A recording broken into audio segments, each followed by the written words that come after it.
وبما أني قادري أقول أدرك عبدك جيلاني أدرك عبدك جيلاني.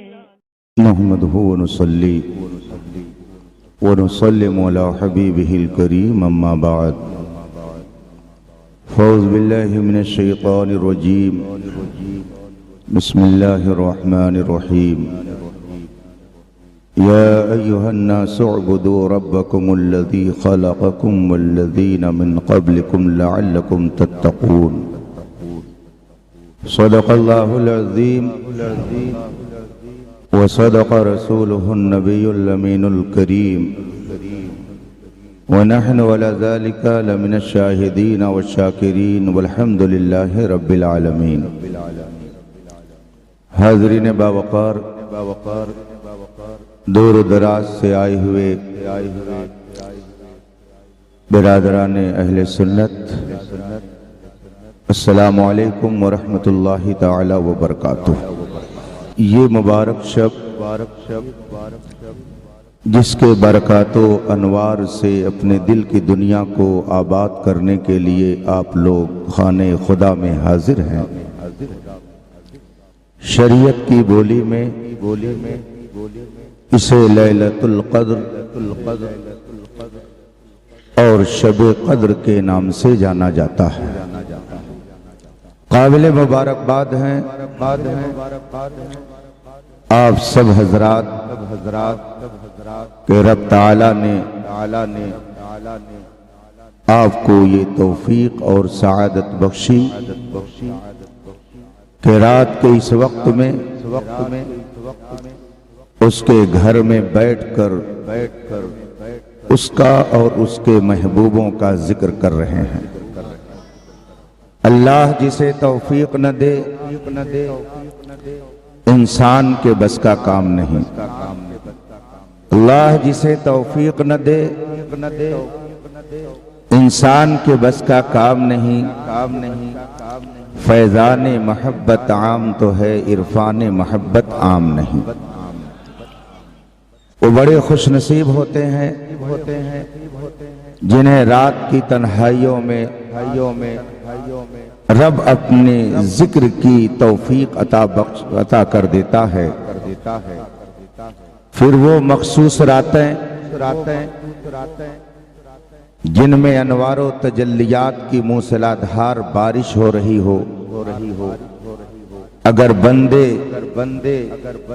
ان بارشوں میں نہانے کے لیے اخلاص کے ساتھ حاضر ہو جائیں تو رب کے کرم سے امید یہی ہے کہ وہ گناہوں سے پاک ہو کر اپنے گھروں کو لوٹیں گے. مصطفیٰ جان رحمت سرور کائنات فخر موجودات علیہ تحیت و ثنا کی بارگاہ ناز میں درود و سلام کا نذران عقیدت پیش کریں اور پڑھیں. اللہم صلی علی سیدنا و مولانا محمد معدن الجود والکرم وآلہ الکرام اجمعین. یوں تو سارے دن، ساری راتیں، سارے اوقات اللہ ہی نے بنائے ہیں. وہی خالق ہے، وہی مالک ہے، لیکن اس نے اپنے کرم سے جس طرح سے دوسری مخلوقات میں الگ الگ درجے کی مخلوق پیدا فرمائی، اسی طرح سے اس نے وقتوں کے بھی درجے الگ الگ رکھے ہیں. سارے مہینے اسی نے بنائے مگر رمضان کو جو اس نے فضیلت عطا فرمائی اسے جو عظمت عطا کی اس کا کوئی جواب ہی نہیں ہے. سارے دن اس نے بنائے مگر جمعہ کو جو عظمت عطا فرمائی اس کی کوئی مثال ہی نہیں ہے. سارے اولیاء کرام کو ولایت اسی نے دی مگر غوث اعظم کو جو رتبہ دیا اس کا کوئی جواب ہی نہیں ہے۔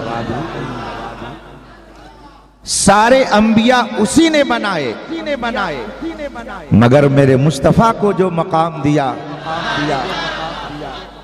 اس کا کوئی جواب ہی نہیں ہے۔ ساری امت اسی نے بنائی، مگر نبی کی برکت سے اس امت کو جو مقام دیا اس کا ذکر قرآن میں یوں فرمایا، کنتم خیر امہ، یہ میرے محبوب کی امت، تم سب سے بہترین امت ہو۔ آخر یہ بہترین امت کا درجہ ہمیں ملا کیسے؟ کوئی ہمارے اندر سرخاب کا پر لگا ہوا تھا؟ ہمارے اعمال تو ایسے نہیں تھے، ہمارے کردار ایسے نہیں، مگر جس نبی کی امت میں رب نے ہمیں پیدا کیا وہ نبی کائنات میں لاجواب بن کر کے آیا تو اس کی نسبت نے اس امت کو بھی لاجواب بنا دیا۔ ساری کائنات کا خالق وہی ہے، اگر وہ کسی کو نواز دے تو دوسرے کو اسے جلنا نہیں چاہیے۔ اگر شب قدر کو اس نے عظمت بخشی تو دوسری راتوں کو شکایت کیا؟ سارے مہینوں کو اس نے پیدا کیا اور رمضان کو اس نے عظمت بخش دی تو دوسرے مہینوں کو شکایت کیا؟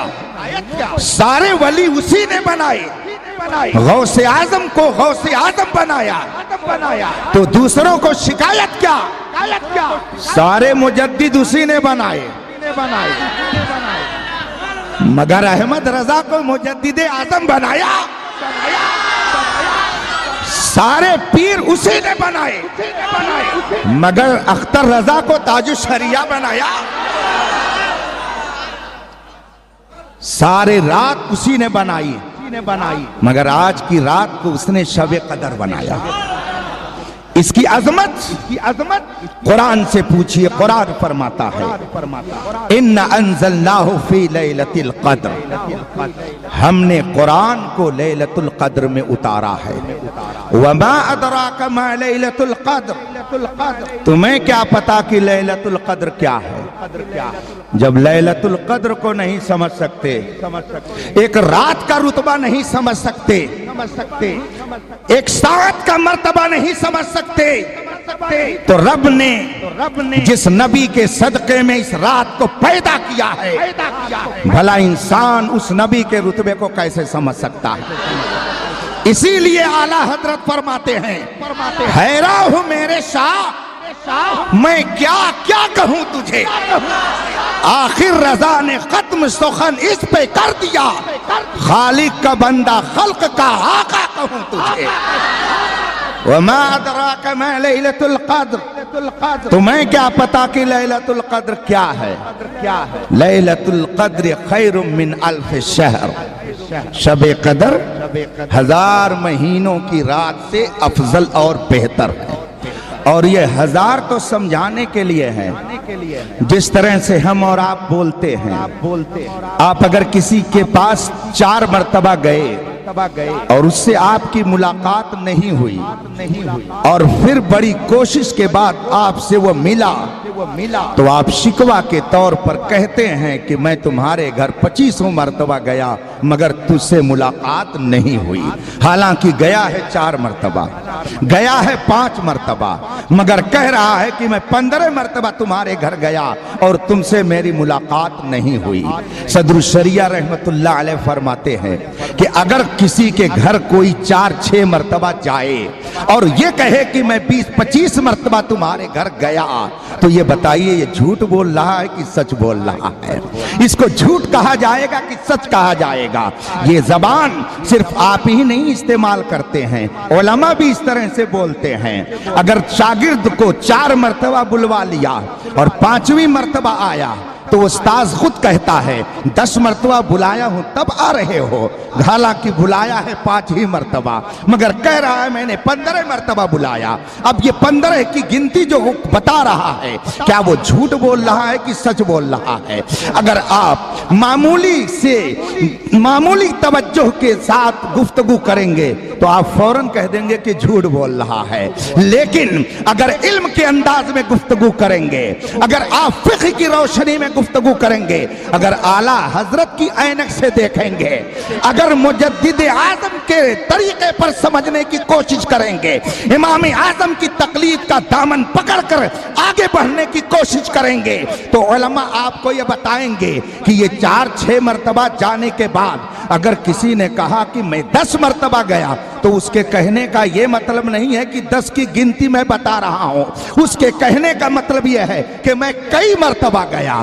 کثرت بتانا مقصود ہے، زیادتی بتانا مقصود ہے، اس لیے اگر 10 مرتبہ گیا اور 25 مرتبہ کہہ رہا ہے تو یہ جھوٹ نہیں ہے بلکہ کثرت کو بتانا مقصود ہے۔ جیسے یہ مسئلہ ہے اسی طریقے سے میں آپ کو سمجھانا چاہتا ہوں۔ رب نے قرآن میں ایک جگہ فرمایا کہ اگر تم 70 مرتبہ یہ کرو تو بھی ایسا نہیں ہوگا، یہ 70 یہ سمجھانے کے لیے ہے، مطلب یہ ہے کہ تم کس قدر یہ کام کر دو، مگر میں اسے قبول نہیں کروں گا۔ اور اگر کہیں کہا گیا تم 1 نیکی کرو گے تو میں 10 دوں گا، تو یہ 10 بھی سمجھانے کے لیے ہے، مطلب یہ ہے میرا دریائے رحمت اگر جوش میں آئے تو تمہیں اطلاع عطا کر دوں گا کہ تم تصور نہیں کر سکتے ہو۔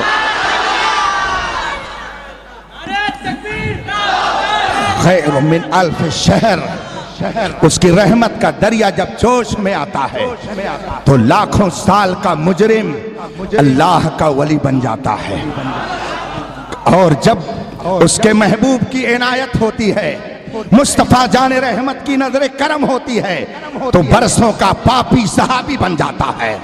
نہ جانے کیسے کیسے مجرم نبی کی بارگاہ میں آئے، نگاہ کرم اٹھی تو حال یہ ہوا کہ خود نہ تھے جو راہ پر اوروں کے ہادی، خود نہ تھے جو راہ پر اوروں کے ہادی بن گئے۔